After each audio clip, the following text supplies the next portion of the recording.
Morning students, Mrs. Gurmeet here. Students, our today's topic is auxiliaries and models. Auxiliaries, it means helping. So it means auxiliary verb is a helping verb as it helps the main verb in a sentence. Okay, auxiliary verbs are known as helping verbs which help the main verb, and these auxiliaries are of two types. Okay, first one is primary auxiliaries. Primary auxiliary there are three primary auxiliary: be, have and do. And in be we know there is are, being, be or been. Are is there, being is there, be is there, been is there, was or were. Okay, these are the forms of be. Next one, have. It means has, have or had, also having. And do, it means do, did, doing. These are in do. These are the primary auxiliary. We use it as helping verb and most of the students know this. When this word came in our mind, it come in our mind as helping verb. So definitely we think about are, was, were, has, have, had. Okay. Second type of auxiliaries are modal auxiliaries. Modal auxiliaries: will, would, shall, should, can, could, may, might, must, used to, need. These are the modal auxiliaries, and so we call it modals. But these are called modals. Why we call it modals? Do you know this? Modals because they express the mode or manner of the action. It tells about the mode or manner of the action denoted by the main verb. So we call it modals. And before doing this, before starting our topic, I want to tell you some of the characteristics, some of the qualities of these modals. First one, these modals are not used alone. Then how we use it?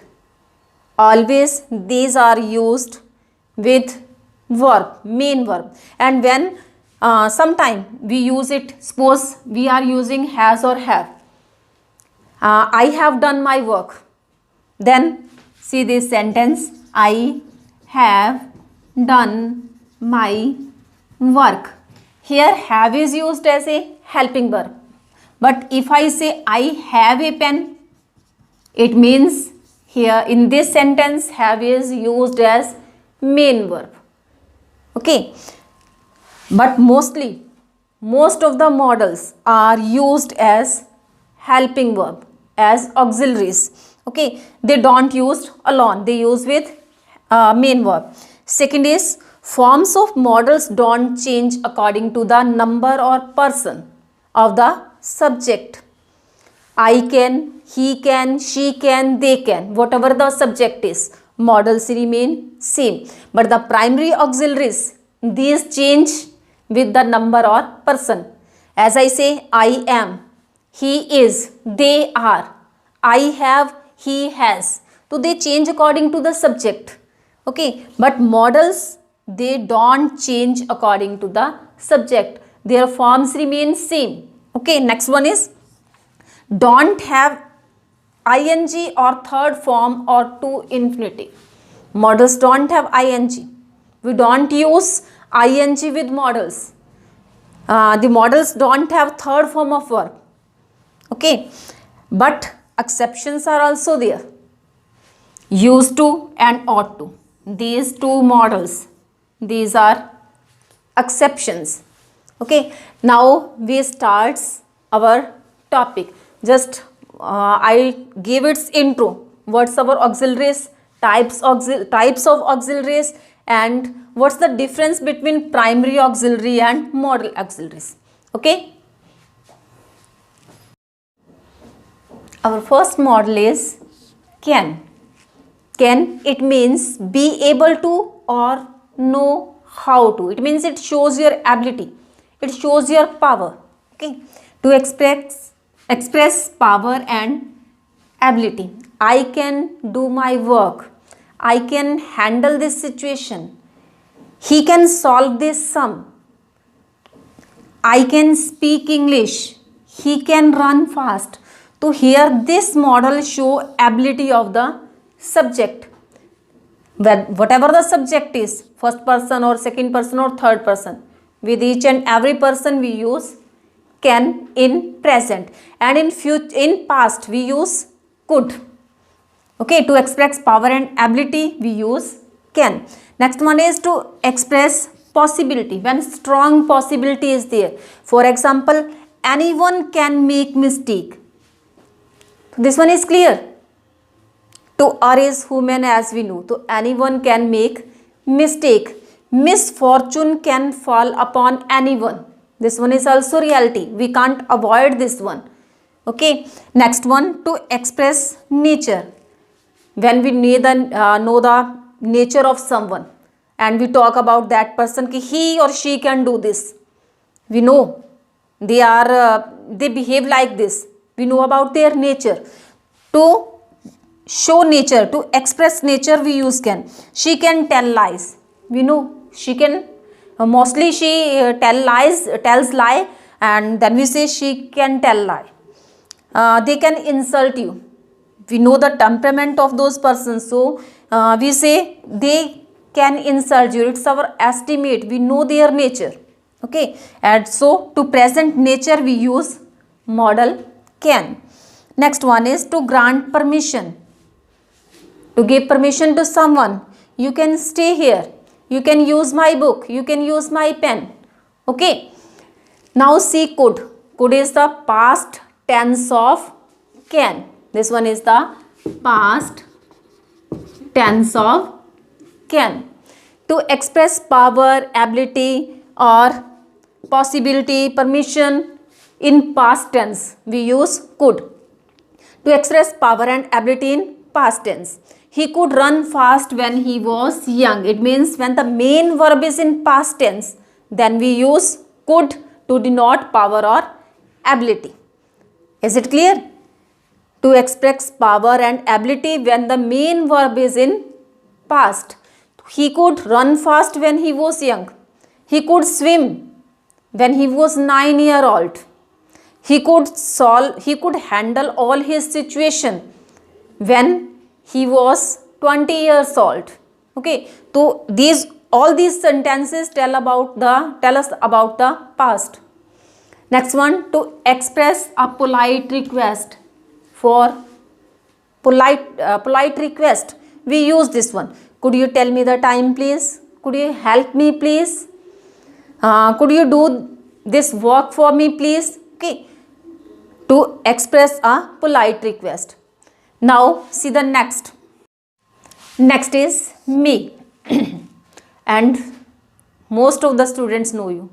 Daily, many times they use this model. May I come in, sir? May I go out? May I do this? May I do that? Okay.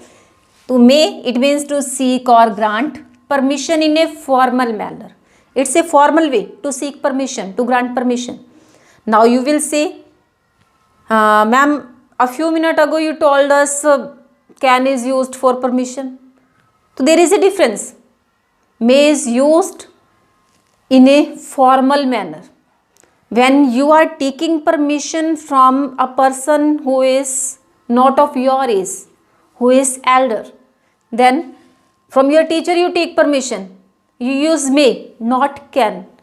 In our friend circle or with the person of our same age, we can use can, but in formal manner may is used. May I use your pen? May I use your car? May I come in? May I go out? Okay. Next one is to express possibility. When possibility is there, already we have done this. Anyone can make mistake. There was also possibility. Here I say it may rain today, but this possibility is different. This one is totally different from can. Can presents possibility which we can't avoid. Here as I say there is so many clouds, yeah, much clouds are there, so I say it may rain today. It means just its estimate, it may rain, maybe it may not rain there. Okay, next one, to express purpose. When we have a purpose to do something, then we use may. We eat so that we may live, we work hard so that we may get success, he works hard so that he may get a scholarship. It means there is a purpose to do that work. Also remember the conjunction so that is used here. Before this we eat, first verb is there, we eat so that we may live. In past we also use this to express wish or prayer. May you live long, may God help you, may God bless you, may you get good marks, may you get a scholarship. When we pray for someone, for blessings, for wish, we use may, and there is always sign of exclamation at the end. These are the uses of may. For possibility, permission, purpose and wish, we use may. Use of might. Might is used in the past, in reported speech as the past of may, we use might. He said that he might come that day. Okay. To seek permission. To seek permission we use might also. As may I use your car? Suppose I write here, might I use your pen. Okay. There is also request, there is also we seek permission, we are seeking permission there, but this one is the more polite way than may.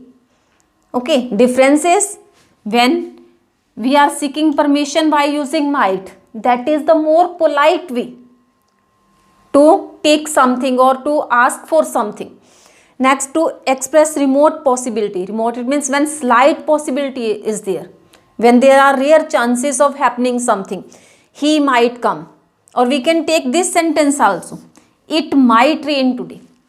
It may rain today, it means 90% chances are there of rain because clouds are there. But if sky is clear, we say it might rain. Just to see humidity or anything else, we say it might rain. It means only 2 to 3% chances are there of that rain. Okay, for slight possibility, for remote possibility, we use might. Next one, to express speculation about the past action. Speculation, when we have just estimate about something, then we use. The doctor said that this medicine might have cured your cough. So it means there are it's just our estimate to present the idea. Okay, this medicine might have cured cough. Now students, see the next one is must. Must denote necessity, compulsion, obligation or emphatic advice. Necessity, it means when something is necessary for you. As you say, I must go now, it means it's necessary to go now.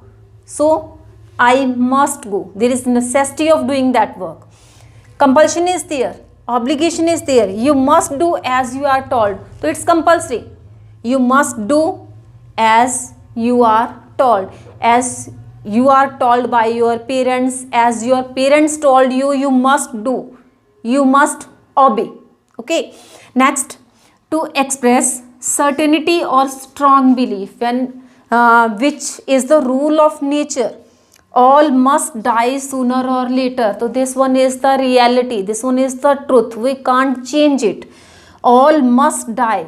It means कोई भी जो है, everyone who take birth on this earth, he or she must die. So all must die sooner or later. We can also take example, all must grow old. So this one is the reality, you know. Age जो है वो सबकी बढ़ेगी, तो all must grow, all must die. Okay, this one is the strong belief, this one is certain. To express lawful और moral duty.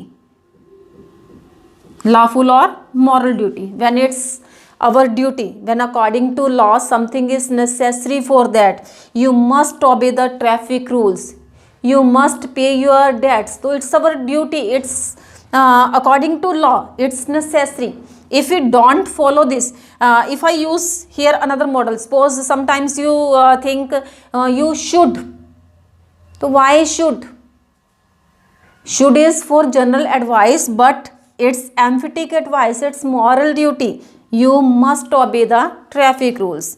Next one, to express determination, when we are full determined to do something. I must see you again before I join my duty. Before joining, I must see you again. To express strong negation by using must not. Must not is also used when when there is negation. You must not waste your time in street plays.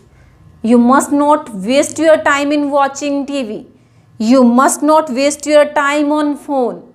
So it means when strong prohibition, strong negation is there, we use must not. Yes, sorry students, I forgot one thing to tell you, and that is can't help.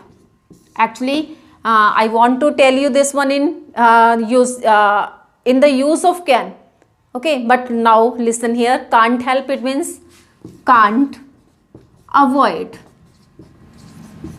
Can't help, it's an idiom. Help, we know the meaning of help is to help someone, to take help of someone. So can't, but here the meaning of help is avoid. She can't help sneezing as she is suffering from cold. I can't help laughing to see him. It means when something is funny there, so we can't avoid to see that. So I can't help. So can't help is used there.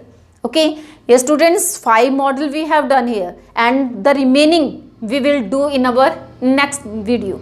Okay. Thanks and have a nice day.